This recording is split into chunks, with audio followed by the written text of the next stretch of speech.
I'm back with activist Jenny Cudd. JennyCudd.com is the website. You can also follow her at Twitter at JennyTexas1, the number 1.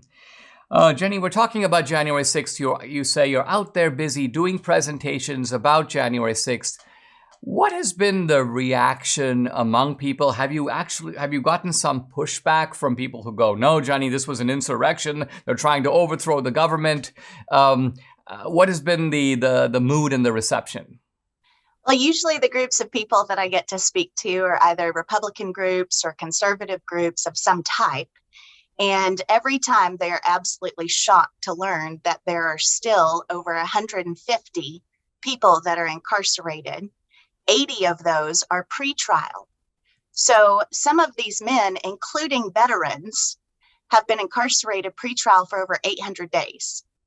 They have not had their day in court. They have not been convicted of anything, but especially the veterans are being denied bond repeatedly by these judges because their military training makes them a threat to society.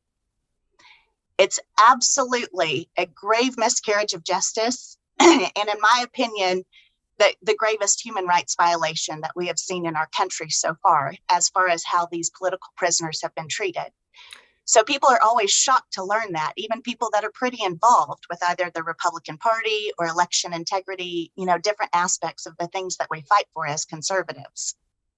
What you're saying is very disturbing because if you think about it, these are guys who got their training to defend the country, and now their very training is being used against them as if to say, I can't let this guy go, even if he's not even charged with a violent crime, because he knows how to use a gun and he might go into sort of insurgent mode again. And these are judges now. Oddly enough, there are some Republican appointee judges who are also making the same types of decisions. How do you explain that? Is it just that they've been in D.C. too long? They've joined the alligators in the swamp? What's your theory about why would Republicans, who would normally be expected to have some respect for someone who's a veteran, do that? Well, I think a lot of it has to do with these activist judges that are tuned into mainstream media.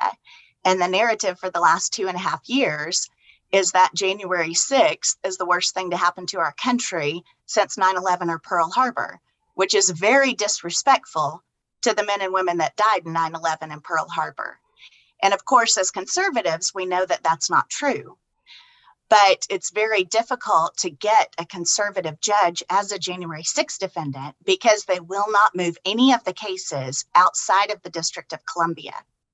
I was very fortunate that I had the most conservative judge, Judge Trevor McFadden, who wound up sentencing me to 2 months probation, federal probation, and a $5,000 fine. And the fine was because my words hurt people. And what were your words that hurt people? What did you say? Well, my words from doing interviews, different things like that, immediately following January 6th, which was certainly before the entire scope of January 6th had come out, and what I was aware of and what I learned during that process. So I think it's very important that people get involved in standing up and helping these January 6th defendants and political prisoners, and not just them, but also their wives, their children, all the other people that are affected by this. Because in most cases, the man is the breadwinner. And so we have hundreds of men that are incarcerated right now, many of them pre-trial, like I said. And the wives have been, not only have they lost their businesses if they were small business owners, but the wives have been forced in many cases to sell their homes in hopes of hiring a decent attorney in order to fight these charges. And now they are at home left with raising the children, maintaining a household, all of those different things. And so I certainly hope that your viewership will get involved in writing letters to the January 6th political prisoners, supporting the family members. If you want to learn about some specific stories about the different veterans and defendants, you can go to my website.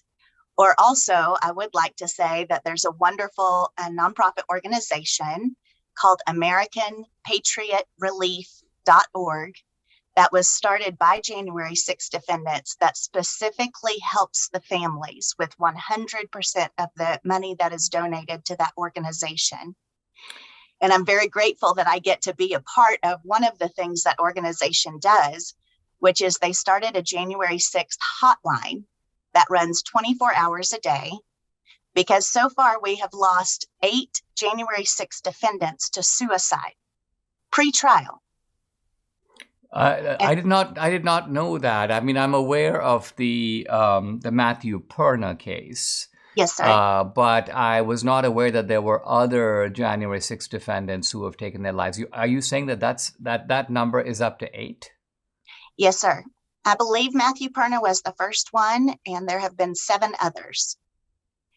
And so because of that, the American Patriot Relief Organization started this 24-hour hotline in hopes that people will call in to get support, to feel like they're not alone, to get different resources, things like that. And I'm grateful that I get to be one of the people that answers that phone call. Wow, this is remarkable. Jenny Cudd, thank you very much for joining me. I really appreciate it. And this is information that people need to know. Yes, sir. Thank you, Dinesh.